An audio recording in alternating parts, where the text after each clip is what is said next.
Markus bab 5 ayat 1-20.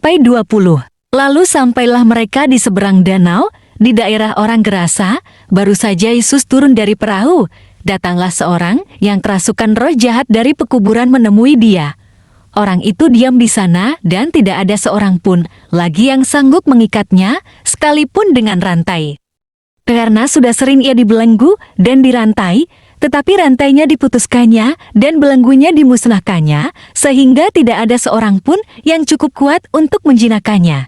Siang malam, ia berkeliaran di pekuburan dan di bukit-bukit sambil berteriak-teriak dan memukuli dirinya dengan batu. Ketika ia melihat Yesus dari jauh, berlarilah ia mendapatkannya, lalu menyembahnya, dan dengan keras ia berteriak, "Apa urusanmu dengan aku, hai Yesus, Anak Allah yang Maha Tinggi? Demi Allah, jangan siksa aku."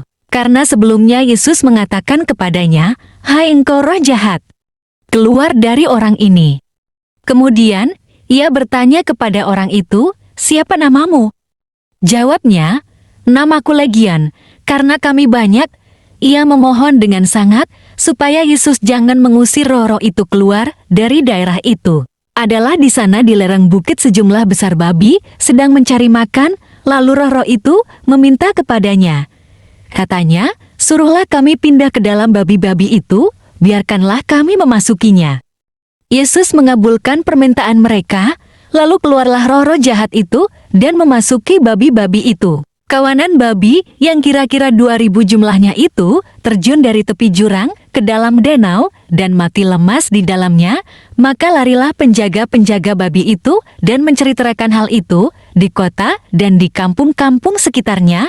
Lalu keluarlah orang untuk melihat apa yang terjadi. Mereka datang kepada Yesus dan melihat orang yang kerasukan itu duduk, sudah berpakaian dan sudah waras, orang yang tadinya kerasukan legion itu. Maka takutlah mereka. Orang-orang yang telah melihat sendiri hal itu menceritakan kepada mereka tentang apa yang telah terjadi atas orang yang kerasukan setan itu dan tentang babi-babi itu. Lalu mereka mendesak Yesus supaya ia meninggalkan daerah mereka.